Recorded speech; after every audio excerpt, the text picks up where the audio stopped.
Hi, everyone. This is Fritz Murphy. I'm the host of the podcast God, Grief, Community. And today I have with me author Julee Wilson. Julee, say hi. Hello. Hello, everybody. So Julee, tell us a little bit about your story. So the story that we're going to talk about today, this actually took place 23 years ago. So it's been a hot minute. But the Lord has put it on my heart for all these years, and He's been cultivating it in my heart to start writing it as a memoir. Yeah. And so, nutshell version, because we could be here for, this might have to be a 3-parter if I told the whole story. Nutshell version is, my husband and I had been married about 1.5 years, and we were excited about starting a family. And so we got, after a few tries, we got pregnant. And about 22 weeks into my pregnancy, I woke up one morning and there was stuff trickling down my leg. And I didn't know if I lost control of my bladder or what was going on. By the end of that day, I finally got to the doctor, and it was determined that there was a tear in my amniotic sac and I was leaking fluid. And so they admitted me to the hospital immediately and put me on bed rest. And the first couple of weeks, bed rest looked like I didn't get out of bed at all. And the goal was the less I moved, the more amniotic fluid I kept in me. And with babies in utero, they breathe amniotic fluid, so they need it. Right. And preemies, one of the last organs to develop in them is their lungs. So the longer they have that amniotic fluid to practice breathing with, the better. It's going to build up their lungs. So that was the goal, was to keep building up the amniotic fluid in me without having it leak back out. Because it seemed like when I was vertical, it just started leaking out. Right. So they wanted to get me stable. And also I had actually started contractions. I started preterm labor too when they admitted me. So they had to get that under control. So that was a lot of fun. And that was my first experience of I'd never had an operation or anything up till that point. And so it was my first experience of being in the hospital, admitted in the hospital and laying in the bed and doing all that stuff. Right. I had a little bit of experience with it because my dad was always, he was an interesting guy, because we always used to joke, what's the operation of the year going to be, Dad? And it was everything. It always seemed like he needed something fixed. And so with him being in he had knee replacement surgery once, and he had deviated septum, and he had, it was anything from small, outpatient things to much bigger things. Especially towards the end of his life, he really got sick. And so, but this was after this whole experience. But up to that point, I had experienced hospitals just from, visiting him after a surgery or whatever. So I kind of knew what to expect, but it was a whole different deal, it happening to me. Right. Right. So, so I'm there, and a couple of weeks after, then they allowed me to get up every other day to take a shower really quick, but then I had to go back to bed really fast. Right. But that was nice, because at least I felt somewhat human every other day. Right. I didn't have to, rely on the nurse to come in and give me a sponge bath or something like that, someone for me who was very private and modest, it was a total invasion of my privacy. Right. And a severe humbling of my spirit to be, to be reliant on someone whoever the nurse just happened to be, on shift. Yeah. And most of the time it was a woman, sometimes it was a guy, and that was something I was not comfortable with, and that can be a completely different podcast conversation. Right. Yes. So that was a whole learning curve for me, and it was a teaching hospital, so that was fun, because the little group of doctors and their students would come by and they're like, so here we have the case of Julee Wilson. She's a mom of preterm, and they're like examining me for all the world to see. Right. If you know what I mean. There's like 5 or 6 people in the room and they're examining me. I'm like, oh my gosh. Okay. Here, everybody see what I got, So, so there sounds pretty uncomfortable. Yeah, it was really uncomfortable, but I got over it, obviously. Right. It was like, what else can you do? Yes. It had to be done, and it's what it was. So I just put my big, my big girl pants on, but not really, because all I had was a hospital gown. But put my big girl pants on and just sucked it up and dealt with it. Yeah. So then 6.5 weeks in of that, I started having labor again, and they tried pretty much everything they could to stop the labor, but it was pretty obvious that this little guy wanted to come out, and he wanted to come out now. Right. And so he was born at 29 weeks, 28 and a half, 29 weeks. And I gave birth to him naturally, and they immediately took him and put him on a warming bed and needed to resuscitate him and do all this stuff to him. So I never got to see him and I never got to hold him. Yeah. Which, so that was the first disappointing thing. Yeah. That happened because, you paint a picture of what your birth, we didn't, and I went into the hospital so early, we didn't even get a chance to go to birthing classes or have a birth plan or any of that. We had nothing. We didn't even have hadn't had a shower yet. And we didn't know what to expect. Yeah. Someone needs to write that book. What to expect when things happen that you don't expect when you're expecting. Yeah. I'd read it. Maybe that'll be my next book. And so anyway, he ended up going into the NICU. And, then it was this whole new learning curve of now we were parents of a preemie. And what did that mean? And what did that look like? And there are lots of rules in the NICU, and we needed to learn all the rules, and we needed to learn who all the staff members are. And we needed to learn all these new medical terms because I felt like if I didn't learn all these things, who was going to be my kid's advocate? Yeah. Because he obviously couldn't speak for himself. And so, so they kept saying, okay, so preemies are great. And the thing about preemies is we just wait for him. He needs to finish growing and building the rest of his lung tissue.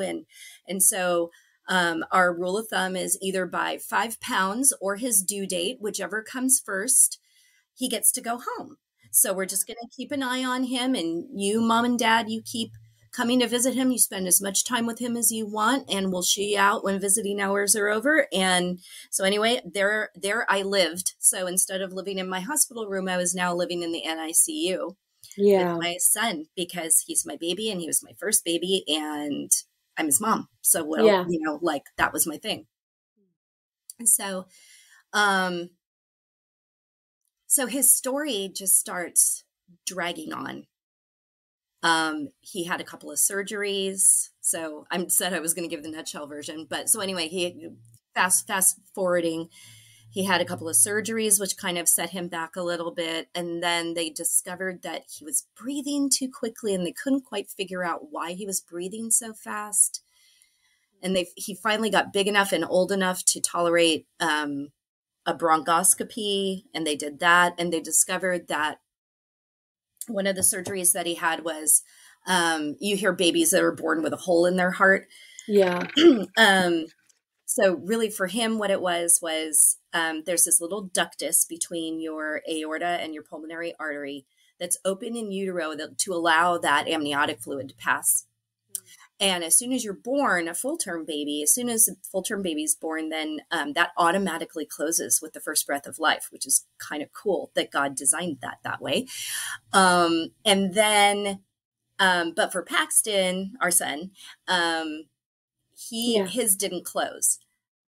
Then we were excited because they said that just 5 years previous to that, they had invented this new drug and they could give him this drug and it helps it to close on its own without surgery. We're like, sweet, awesome, give it to him. And Yeah. they tried 3 courses of that because it wasn't just one shot. It was like a 3-course shot. And so they did 3 of those. So basically he got 9 shots of this drug over a period of like a week, I think. And nothing was happening. So they had to surgically do it. Wow. So during the surgery, apparently they had inadvertently nicked a couple of, there's a little ball of nerve endings that are in that same area. And they nicked a couple of the nerve endings while suturing the ductus closed. And they were connected to his vocal cords, and it paralyzed one of his vocal cords in the closed position. So it was basically like he was breathing through a straw. Oh, man. Yeah. And so that's why. So he was breathing so fast. It was basically like he was running a marathon 24 hours a day. Right. And so they're like, okay, this is going to repair itself over time. But in the meantime, this poor kid is burning so much energy that he can't put on weight. We need him to put on weight so that he can continue to grow new lung tissue so that we can get him out of here and home to you. So it's like all these factors that are reliant upon each other. So with the bronchoscopy, they discover all this and they say, okay, we think we know what we need to do. We're going to trach him. So they're going to do a tracheotomy on him. And he's going to have the trach until the vocal cord heals, and then the trach will come out, and then he should be okay. Well, unfortunately, it was pretty much that just launched this whole big snowball after they trached him. Yeah. So after they trached him, he was on a ventilator for a while. And then they weaned him off the ventilator. But just as they were weaning him off the ventilator and he was getting used to CPAP, actually at one point he was on oxygen, but then he got pneumonia. So he was back on the ventilator again. Then we needed to wean him off. It was this cyclical effect. And the same thing just kept happening and happening. And in the middle of all of this, he got too big for the NICU and he needed to be shipped over to a different campus of the hospital to the PICU, the pediatric ICU. Yeah. Because he was too old to be in the NICU. So this whole thing went on. So he was born in January. We moved to the PICU in July. This is all in 1999.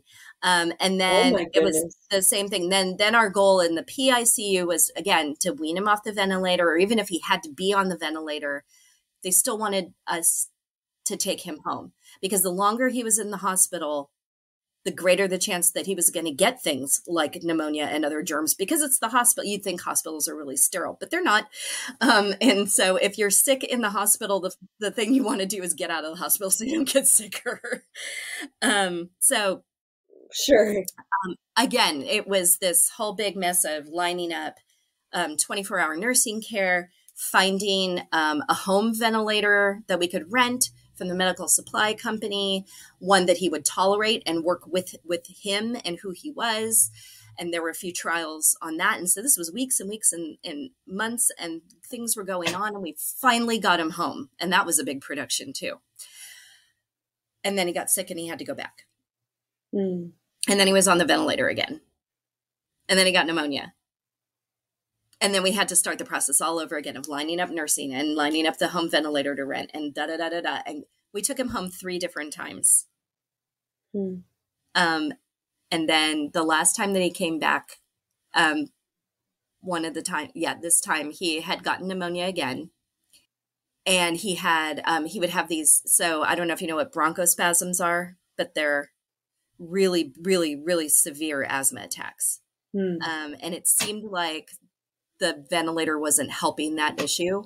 And so there was one bronchospasm that he had so bad that his oxygen, like he desatted to like 80, which means his oxygen level in his blood was like 80%, which isn't super, super great. And so it took them 45 minutes to like get it back up to, actually he desatted lower than that. It took him 45 minutes to get it back up to 80. Wow. So they sedated him because he was fighting the ventilator. And a bunch of other stuff happened in between. And so I said to the doctor, the pulmonary cardiologist, who was the head of the PICU unit, I said, this is like his second pneumonia. I said, I don't, like, this poor kid, like, what on earth is happening? I said, can he go through something like this again? And the doctor was, he kind of like sidestepped the question and didn't really want to answer. And we had a conversation of like, basically, I can't tell you because I don't know. I can tell you what I think might happen, may or may not happen. And I just looked at him and I said, we've been doing this for 10 months now, or 9 months. So I said, I know everything that's happening. Can you just tell me, is he going to be okay? Or should I start preparing myself for it not to be okay? And that's when he was like, I don't know. He said, look, I'll tell you what, medicine really technically is not a science. It's an art. Mm-hmm. Interesting. Yeah. That's one of the things that has stayed with me all this time. He says, we can do all the sciencey things. We can do all the research, but every person is different. And the way that they react to medicines and treatments and things is going to be different. So there's so many variables that I can't tell you exactly what's going to happen to him or not. He said, but I can tell you this.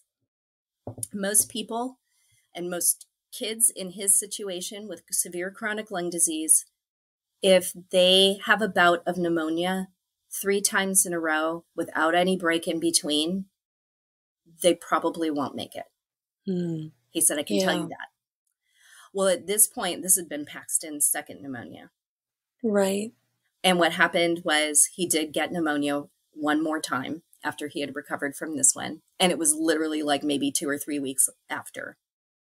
They sedated him again. And the rest, like over the next couple of weeks, we watched as his oxygen levels continued to drop. And at that point, I was on my face like I normally was. I never prayed like that before. But it was literally on my face praying. And I'm just like, Lord, I turn him over to you. If it's your will to take him, then please take him, because I don't think it's fair that he has to suffer like this anymore. It's not fair to him. And, I said, but if it's your will to save him, to heal him, then praise you, and praise you if you don't. Like, I just want your will to be done, but I can't take this anymore not knowing. So just, let it be one way or the other. I'm ready. And that was my prayer. I don't know what my husband was praying. I know what my husband was praying. My husband was praying was that he would be healed and that we could take him home and live a normal life. Right.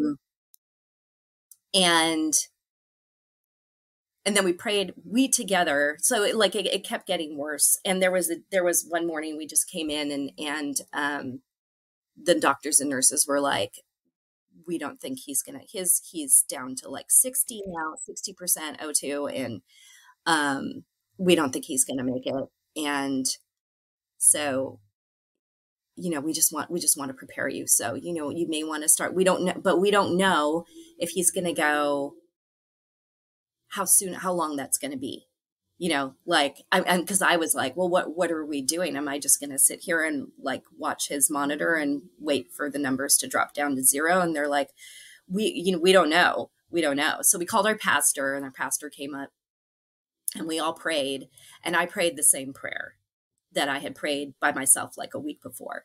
And I'm just like, let your will be done, Lord. Don't drag this out. Just, if it's your will. We went out with our pastor to grab a cup of coffee, and 20 minutes later we came back and his O2 sats were down to 40. And they said, so there's no return. This is like the point of no return. Like, even if we could get his sats up a little bit more, there's so much brain damage that would have been done by now that like, there's really nothing that we can do for him. And so we said, okay, time to turn everything off. Wow. Oh my word. Yeah, I mean, I didn't realize we didn't realize, I don't think we realized what we were saying or deciding to do at the time. We just Yeah. didn't want to watch him suffer anymore, Yes. And, but even like, I don't think I like processed that part until like a couple of years later. And I was like, holy smokes. Wow. What did I do? Yeah. Like it was okay. We had peace with it. And I think Paxton had peace with it, but yeah, It was intense. It was intense and it was a big deal. And then they, so they unplugged him and connected him and everything. And they put him in our arms. This is the especially sad part. This is the part I still can't get through without crying. And we held him and we prayed over him. And at this point, a lot of family members had come. We had called everybody and said, Paxton's not going to make it and he's going to pass away. And so if you want to come say goodbye, you should come say goodbye. Yeah. And so they came and we held him and we prayed and we just wanted to be a testimony. And so we prayed over him loud enough for our family members to hear, because the majority of our, my husband's and my family members are, don't know the Lord or aren't walking with the Lord. And so we said this prayer that we knew that he was going home to Jesus, and that, we were like, don't be afraid, Betty. It's all good. And, he's waiting there with his loving arms for you. Yeah. And we'll see you soon. Oh my word. Yeah. Wow. And so, yeah. And then we just kept, she's like, you could hold him as long as you want. And it was so weird. I don't know the exact moment that his spirit left his body, but there was a point I was sitting there and my mom was in the room with me, and I just looked at her and I'm like, I don't want to hold him anymore. Yeah. He wasn't there. It wasn't him. It wasn't my little guy. Because we interacted with him. Right. He had been having Winnie the Pooh read to him. He ate rice cereal for the first time. I changed his diaper. I gave him all his meds. I did all the things. Right. He was your son. He was your son. And it wasn't like, he was only sedated for like those last couple of months. So all that other time, we were interacting with him. He smiled. He loved to play. We'd make him laugh. He was our baby, and we got to know him. So those are the things I cling to. I'm probably answering all the questions already, but I got to know my baby for 9 months. Wow. 9.5 months. God gave me 9.5 months with him. Some people don't get to know their kids at all and won't be able to they'll be seeing them for the first time when they go to heaven. And, I got to know him. And I'm grateful for that. I'm super grateful for that. And, do I wish he was still here? Yeah. Heck yeah. He'd be 23. He'd be 23 years old. Wow. Yeah. But it made me appreciate the 2 kids that God allowed us to have and keep here on earth. It made me appreciate them so much more. Oh, wow. Wow. So that's my story. Well, that is quite the story. Thank you for sharing. And I'm so sorry. I'm so sorry that happened. And thank you for being on my show and being brave enough to discuss this situation with us. I really appreciate it. Oh, it's my pleasure. I mean, I've allowed God, because I could have been very angry, and I was a brand new Christian when all this happened. And so this could have gone 2 ways for me. Right. I could have been ticked off at God, and totally turned my back and said, forget you and forget my faith. And what's this all about? Right. Or I could have embraced it. I could have remembered the wonderful saints who came alongside of us and supported us and gave us scripture to meditate on. Scripture that at the time when they were saying it didn't really make a lot of sense to me, but after he passed away, I meditated on those scriptures. I meditated on the story of Job that my father-in-law taught me, because I hadn't really been digging in my Bible at that point. Yeah. And he paraphrased the story of Job for us one day when he was visiting. He goes, you guys are just like, you're patient, like it's one thing after another happened to you guys. And so I remembered that, and I thought, okay, well, what did Job do? What was Job's response? Job never questioned God. He never said, why me? He said, your will be done. And then I remembered the story of Joseph and how Joseph said to his brothers, after he had elevated to second in command, he said to his brothers, and they were so afraid of him, thought he was going to do like awful things to him because of what they did to him, right? Revenge, right? He said, no, what you meant for evil, God meant for good. So I'm like, okay, God, Romans 8:28, all things happen. God makes all things work out for good. Oh, yeah. Right? So yes. I'm like, okay, Lord, show me. Yeah. What do you need? What do I need to do? What do you want me to learn from this? And I just kept preaching that to myself. Yeah. What do you want me to learn from this? How can you make this for good? I learned in about one Bible study that I did that sometimes it's not always for my good. Sometimes terrible things happen to good people, or terrible things happen to people for somebody else's good. Yeah. So I'm like, show me, Lord, who can I help? Is there another mom out there that's going through the same thing? Is there another mom out there that has a preemie in the hospital that I can come alongside and encourage? Yeah. Because I've been there. Show me. And he did. He was faithful. And that just continued to help me heal over these last years. I think the healing never ends because we're always in this sanctification process until the end of our days. Amen. Right? So the healing's always going to be there. A thing I learned about grief, I was listening to a couple of your other podcasts and just kind of amening some things. And